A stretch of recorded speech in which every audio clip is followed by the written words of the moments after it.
Hello all, and welcome back to Tangents on Cracked Spines.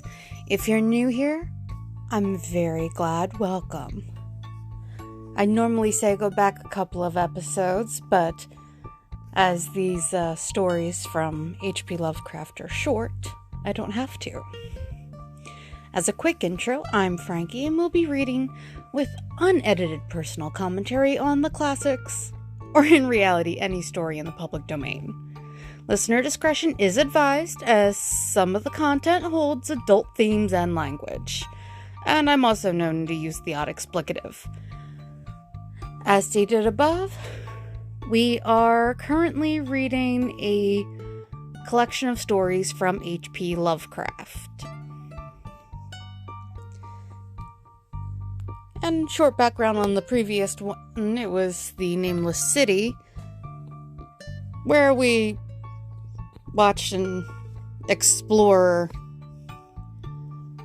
not only descend into the depths of a nameless city underground, but also descend into madness. Today, we read The Festival, originally written in October 1923, exactly a year ago, 100 years ago. Well, not exactly. It's only February.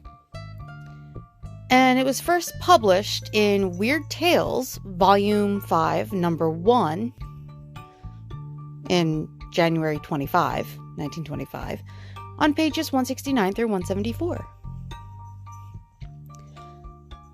Efficuint daimones ut quae non sunt sic tamen quasi sint conspicinaria homnibus exhibunt. Lactanicus.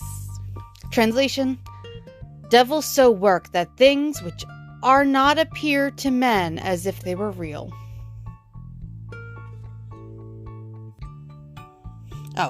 Devils work that things which are not appear to men as if they were real. A comma would have helped. And we begin. I was far from home, and the spell of the eastern sea was upon me. In the twilight, I heard it pounding on the rocks, and I knew it lay just over the hill where the twisting willows writhed against the clearing sky and the first stars of evening. And because my fathers had called me to the old town beyond, I pushed on through the shallow, new-fallen snow along the road that soared lonely up to where Aldebaran twinkled among the trees, on towards the very ancient town I had never seen but often dreamed of. It was the Yuletide that men call Christmas, though they know in their hearts it is older than Bethlehem and Babylon, older than Memphis and mankind. It was the Yuletide, and I had come at last to the ancient sea town where my people had dwelt and kept festival in the elder time when festival was forbidden, where also they had committed their sons to keep festival once every century, that the memory of primal secrets might not be forgotten. Mine were an old people, and were old even when this land was settled 300 years before. And they were strange, because they had come as dark, furtive folk from opiate southern gardens of orchids, and spoken another tongue before they learnt the tongue of the blue-eyed fishers. And now they were scattered, and shared only the rituals of mysteries that none living could understand.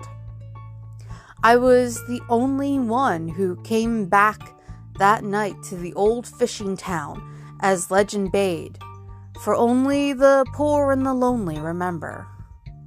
Then beyond the hill's crest I saw Kingsport, outspread frostily in the gloaming, snowy Kingsport with its ancient vanes and steeples, ridgepoles and chimney pots, Wharves and small bridges, willow trees and graveyards, endless labyrinths of steep, narrow, crooked streets, and dizzy church-crowned central peak that time durst not touch. Ceaseless mazes of colonial houses piled and scattered at all angles and levels like a child's disordered blocks. Antiquity hovering on gray wings over winter-whitened gables and gambrel roofs. Fanlights and small-paned windows, one by one, gleaming out in the cold dusk to join Orion and the archaic stars. And against the rotting wharves the sea pounded, the secretive, immemorial sea, out of which the people had come in the elder time. Well, yeah, a lot of the mobility of older in the beginning was by sea. Beside the road at its crest, a still higher summit rose, bleak and windswept, and I saw that it was a burying ground, where black gravestones stuck ghoulishly through the snow like the decayed fingernails of a gigantic corpse. Well, that's a picture. The printless road was very lonely, and sometimes I thought I heard a distant, horrible creaking, as of a giblet in the wind. They had hanged 4 kinsmen of mine for witchcraft in 1692, but I did not know just where. I mean, witch mania was a thing. As the road wound down the seaward slope, I listened for the merry sounds of a village at evening, but did not hear them. Then I thought of the season and felt that these old Puritan folk might well have Christmas customs strange to me, and full of silent hearthside prayer.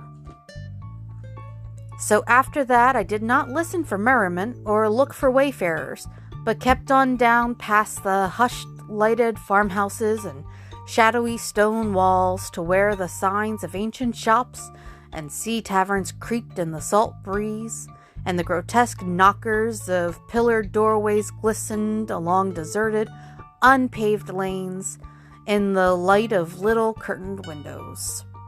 Also, can I just say that having a festival once every century is a lot to ask.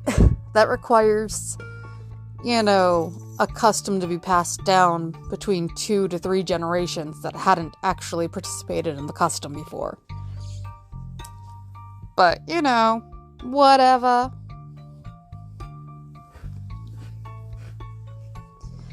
I had seen maps of the town and knew where to find the home of my people. It was told that I should be known and welcomed, for village legend lives long. So I hastened through back street to Circle Court and across the fresh snow on the one full flagstone pavement in the town, to where Green Lane leads off behind the market house. The old map still held good, and I had no trouble, though at Arkham they might have lied when they said the trolleys ran to this place, since I saw not a wire overhead. Snow would have hid the rails in any case. I was glad I had chosen to walk, for the white village had seemed very beautiful from the hill, and now I was eager to knock at the door of my people, the 7th house on the left in Green Lane, with an ancient peaked roof and jutting 2nd story, all built before 1650. Well, depending on where this is supposed to take place, in Blue-Eyed Fishers, I'm assuming the British Isles, but you never know. A lot of things were built before then. There were lights inside the house when I came upon it, and I saw from the diamond window panes that it must have been kept very close to its antique state. Now my question is, diamond-shaped window panes or made out of diamond? Because that's a whole lot more expensive than glass. I'm assuming shaped. The upper part overhung the narrow grass-grown street and nearly met the overhanging part of the house opposite. Good way to stay dry when walking down the street, if it's precipitated. So that I was almost in a tunnel, with the low stone doorstep wholly free from snow. See, there was no sidewalk, but many houses had high doors reached by double flights of steps with iron railings. It was an odd scene, and because I was strange to New England. Oh, alright, so New England. Then, yeah, we have old buildings, but generally not that old. I had never known it's like before. Though it pleased me, I would have relished it better if there had been footprints in the snow and people in the streets, and a few windows without drawn curtains. That's fair. The way you're describing it, it sounds very foreboding and unwelcoming. When I sounded the archaic iron knocker, I was half afraid. Some fear had been gathering in me, perhaps because of my Some fear had been gathering in me, perhaps because of the strangeness of my heritage, and the bleakness of the evening, and the queerness of the silence in that aged town of curious customs. And when my knock was answered, I was fully afraid, because I had not heard any footsteps before the door creaked open. But I was not afraid long, for the gowned, slippered old man in the doorway had a bland face that reassured me, and though he made signs that he was dumb, he wrote a quaint and ancient welcome with the stylus and wax tablet he carried. I'm sorry, but a bland face is almost as scary as not, because then they're nondescript. Nondescript, rather. Also, stylus and wax tablet? Alright. He beckoned me into a low, candle-lit room with massive exposed rafters and dark, stiff, sparse furniture of the 17th century. The past was vivid here, for not an attribute was missing. There was a cavernous fireplace and a spinning wheel at which a bent old woman in loose wrapper and deep poke bonnet sat back toward me, silently spinning despite the festive season. An indefinite dampness seemed upon the place, and I marveled that no fire should be blazing. The high-backed settle faced the row of curtained windows at the left, and seemed to be occupied, though I wasn't sure. I did not like everything about what I saw, and felt again the fear I had had.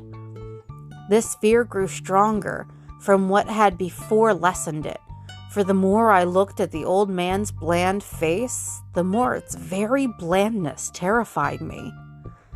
The eyes never moved, and the skin was too like wax. Told you a bland face was scary. Finally, I was sure it was not a face at all, but a fiendishly cunning mask. But the flabby hands, curiously gloved, wrote genially on the tablet, and told me I must wait a while before I could be led to the place of the festival. Pointing to a chair, table, and pile of books, the old man now left the room, and when I sat down to read, I saw that the books were hoary and moldy. Hoary, Hoary, in case y'all are curious. And that they included old Morrister's wild marvels of science, the terrible Catechismus Triumphatus of Joseph Glanville, published in 1681, The shocking Demonalatria of Remigus, printed in 1595 at Lyons.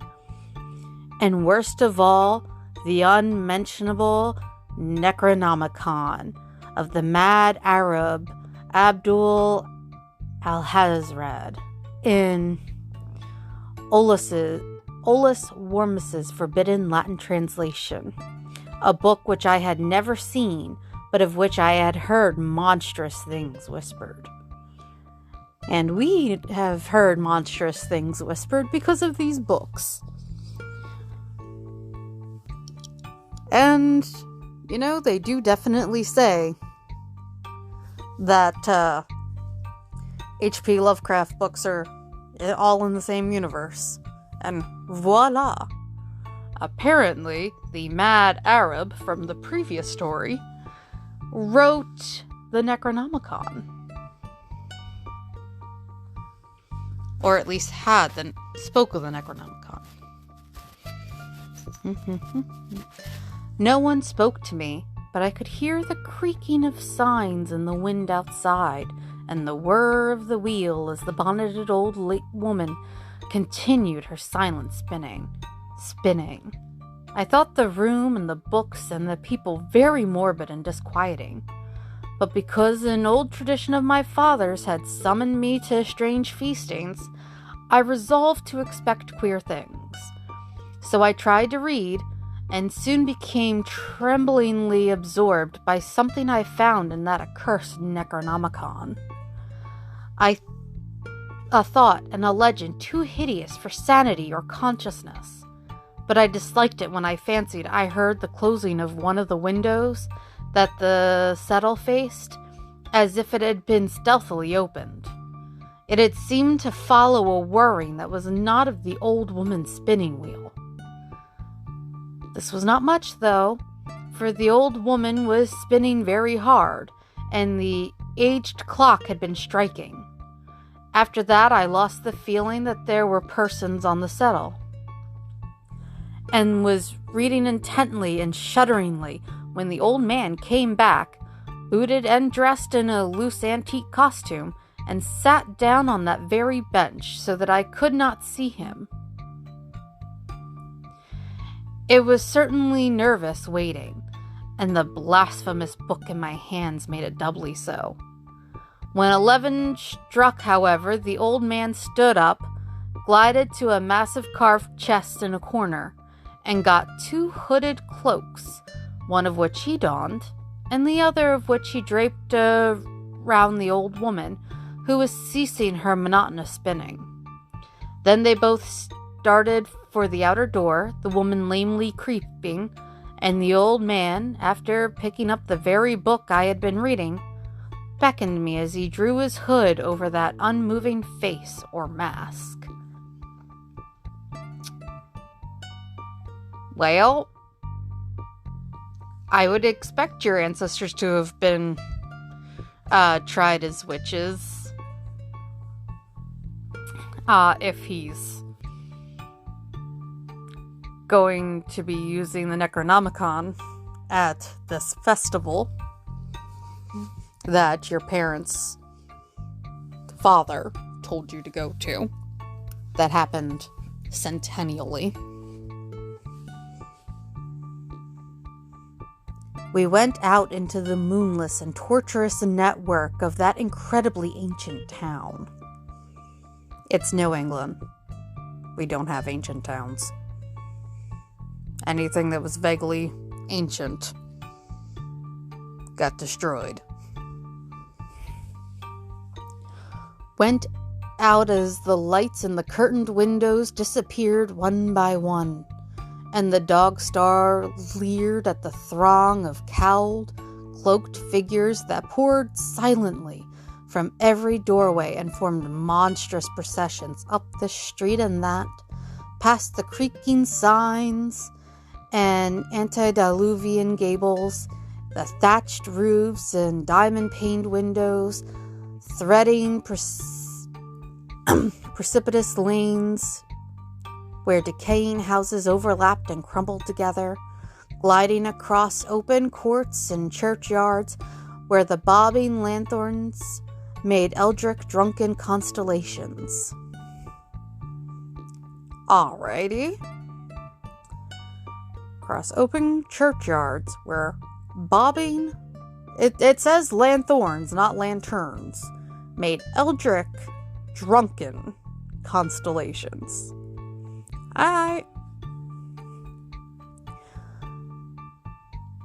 Amid these hushed throngs, I followed my voiceless guides, jostled by elbows that seemed preternaturally soft, and pressed by chests and stomachs that seemed abnormally pulpy, but seeing never a face and hearing never a word. Up, up, up, the eerie column slithered, and I saw that all the travelers were converging as they flowed near a sort of focus of crazy alleys at the top of a high hill in the center of the town, where perched a great white church. I had seen it from the road's crest when I looked at Kingsport in the new dusk, and it had made me shiver because Aldebaran had seemed to balance itself a moment on the ghostly spire. There was an open space around the church, partly a churchyard with spectral shafts, and partly a half-paved square swept nearly bare of snow by the wind, and lined with unwholesomely archaic houses, having peaked roofs and overhanging gables. Death fires danced over the tombs, revealing gruesome vistas, though queerly failing to cast any shadows. Past the churchyard, where there were no houses, I could see over the hill's summit and watch the glimmer of stars on the harbor, though the town was invisible in the dark. Only once in a while a lantern bobbled horribly through serpentine alleys on its way to overtake the throng that was now slipping speechlessly into the church. I waited till the crowd had oozed into the black doorway, until all the stragglers had followed. That's, a descriptive word. The crowd oozed. The old man was pulling at my sleeve, but I was determined to be the last.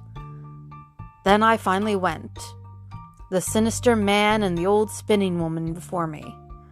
Crossing the threshold into that swarming temple of unknown darkness, I turned once to look at the outside world as the churchyard phosphorescence cast a sickly glow on the hilltop pavement.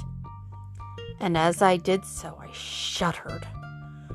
For though the wind had not left much snow, a few patches did remain on the path near the door, and in that fleeting backward look, it seemed to my troubled eyes that they bore no mark of passing feet, not even mine.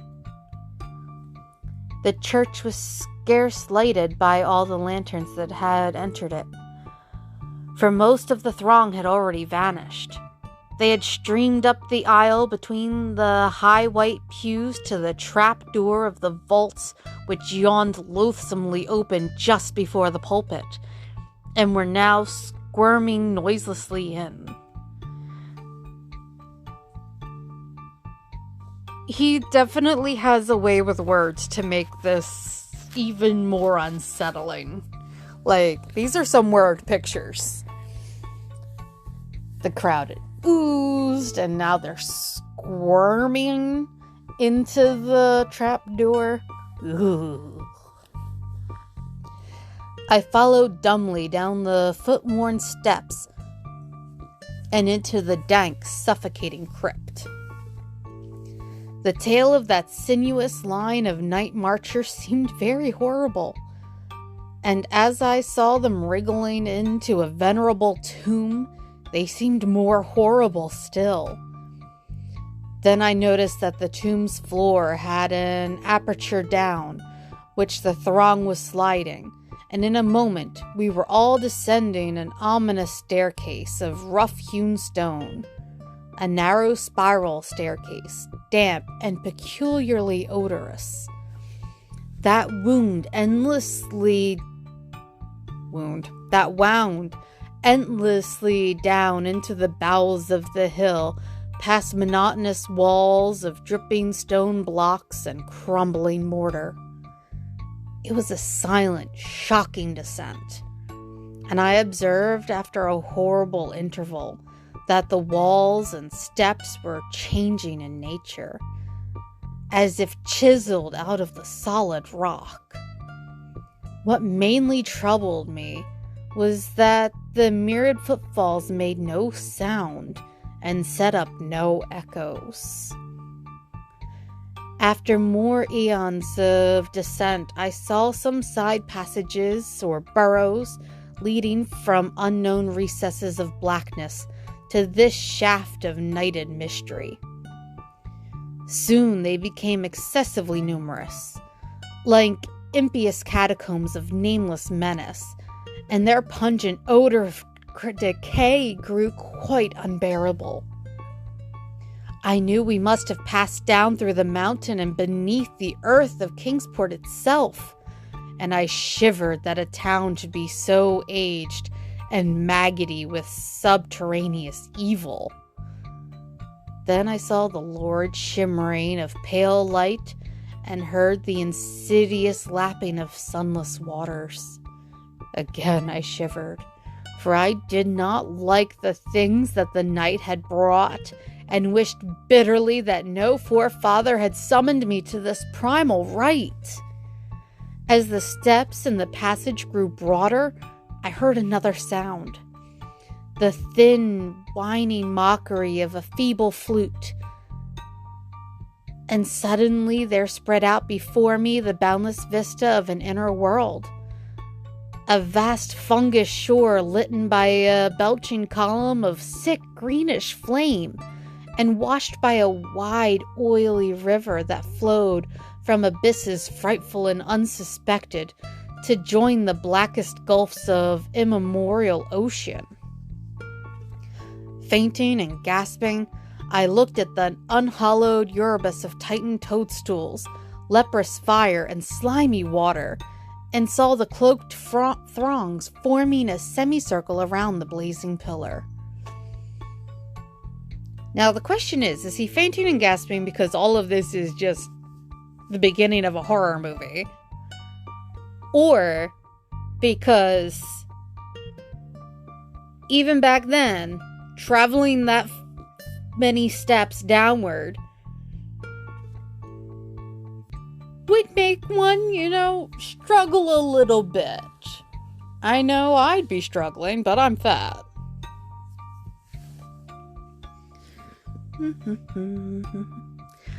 It was the Yule rite, older than man and fated to survive him, the primal rite of the solstice and of spring's promise beyond the snows, the rite of fire and evergreen, light and music.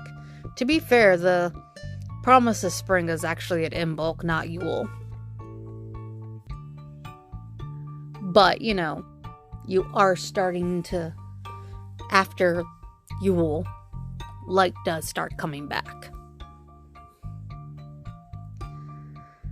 And in the Stygian grotto, I saw them do the rite, and adore the sick pillar of flame, and throw into the water handfuls gouged out of the viscous vegetation, which glittered green in the chlorotic glare. I saw this, and I saw something amorphously squatted far away from the light, piping noisomely on a flute. And as the thing piped, I thought I heard noxious muffled flutterings in the fetid darkness where I could not see. Also, why are you making the flute out to be, noisy and terrible? I play the flute. Ball on you. I know, it can be creepy, especially in the dark and dank. But what frightened me most was that flaming column, spouting volcanically from depths profound and inconceivable, casting no shadows as healthy flame should, and coating the nitrous stone above with a nasty, venomous verdigris. Also, this isn't the first flame you've seen that casts no shadow. Your death flames on the in the graveyard earlier did the same thing. For in all that seething combustion, no warmth lay, but only the clamminess of death and corruption. The man who had brought me now squirmed to a point directly beside the hideous flame, and made stiff ceremonial motions to the semicircle he faced. At certain stages of the ritual they did groveling obeisance, especially when he held above his head the abhorrent Necronomicon. I'm sorry, I'm very, I love H.P. Lovecraft and everything else that has spun off of, the Necronomicon. But since I have, been sent the link to the Necronomicon, that's all I can really think about when I see it, is a Necronomicon-based cookbook, the Necronomicon. Nom nom. Like I said, I'm fat. And I shared all the obeisances because I had been summoned to this festival by the writings of my forefathers. Then the old man made a signal to the half-seen flute player in the darkness, which player thereupon changed its feeble drone to a scarce louder drone in another key, precipitating as it did so a horror unthinkable and unexpected. As this horror, I sank nearly to the lichened earth, transfixed with a dread not of this nor any world, but only of the mad spaces between the stars. Out of the unimaginable blackness beyond the gangrenous glare of that cold flame, out of the Tartarian leagues through which that oily river rolled uncanny, unheard, and unsuspected, there flopped rhythmically a horde of tame, trained, hybrid winged things that no sound eye could ever wholly grasp, or sound brain ever wholly remember. They were not altogether crows, or moles, nor buzzards, nor ants, nor vampire bats, nor decomposed human beings, but something I cannot and must not recall. They flopped limply along, half with their webbed feet and half with their membranous wings, and as they reached the throng of celebrants, the cowled figure seized and mounted them and rode off one by one along the reaches of that unlightened river, into pits and galleries of panic where no poison springs feed frightful and undiscoverable cataracts. The old spinning woman had gone with the throng, and the old man remained only because I had refused when he motioned me to seize an animal and ride like the rest. I saw when I staggered to my feet that the amorphous flute player had rolled out of sight, but that two of the beasts were patiently standing by. As I hung back, the old man produced his stylus and tablet, and wrote that he was the true deputy of my fathers who had founded the Yule worship in this ancient place, that had been declared I should come back, and that the most secret mysteries were yet to be performed. He wrote this in a very ancient hand, and when I still hesitated, he pulled from his loose robe a seal ring and a watch, both with my family arms, to prove that he was what he said. But it was a hideous proof, because I knew from old papers that that watch had been buried with my great-great-great-great-grandfather in 1698. Presently, the old man drew back his hood and pointed to the family resemblance in his face, but I only shuddered, because I was sure that the face was merely a devilish waxen mask. The flopping animals were now scratching restlessly at the lichens, and I saw that the old man was nearly as restless himself. When one of the things began to waddle and edge away, he turned quickly to stop it, so that the suddenness of his motion dislodged the waxen mask from what should have been a head.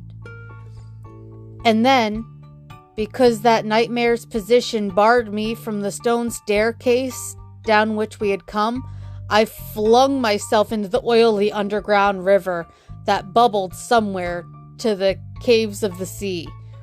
Flung myself into that putrescent juice of earth's inner horrors before the madness of my screams could bring down upon me all the charnel legions these pest gulfs might conceal.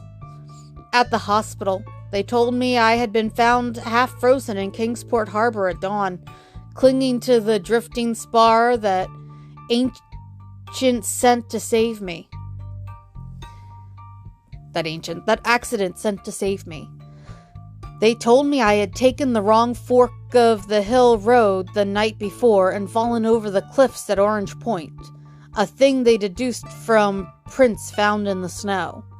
There was nothing I could say, because everything was wrong. Everything was wrong, with the broad windows showing a sea of roofs in which only about 1 in 5 was ancient, and the sound of trolleys and motors in the streets below.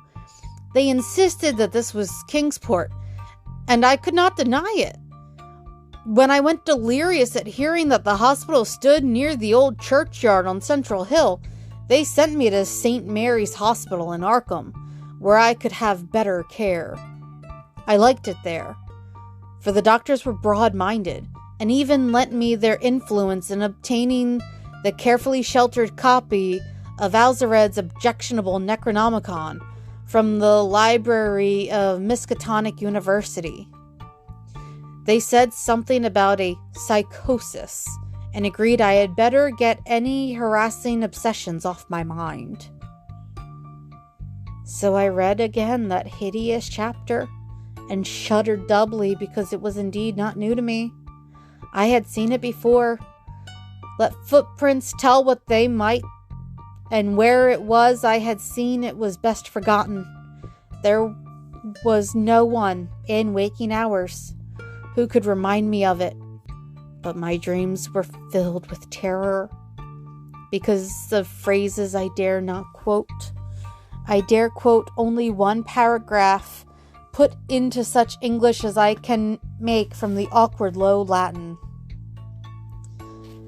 "The nethermost caverns," wrote the mad Arab, "are not for the fathoming of eyes that see, for their marvels are strange and terrific. Cursed the ground where dead thoughts live, new and oddly bodied, the evil the mind that is held by no head.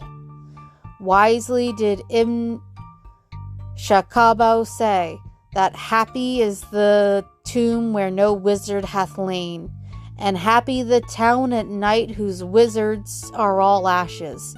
For it is of old rumor that the soul of the devil brought Hastings, not from his charnel clay, but fats and instructs the very worm that gnaws, till out of corruption horrid life springs, and the dull scavengers of earth wax crafty, to vex it and swell monstrous to plague it. Great holes secretly are digged where earth's pores ought to suffice, and things have learnt to walk that ought to crawl." And that's it for the festival. I'm not sure how I feel about them using Yule as a way to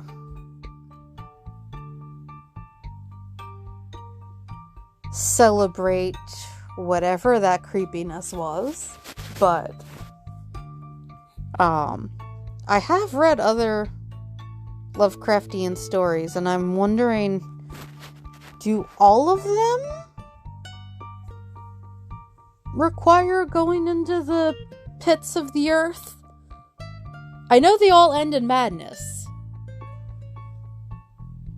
but I'm starting to realize that they all have literal and figurative descents.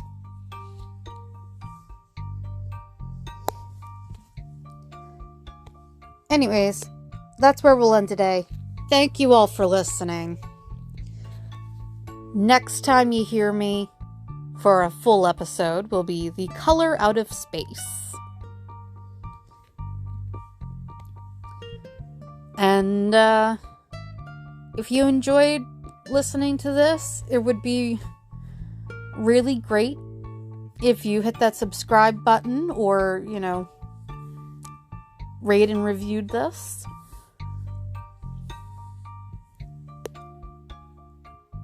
So, again, thank you all, and I'll talk to you next time.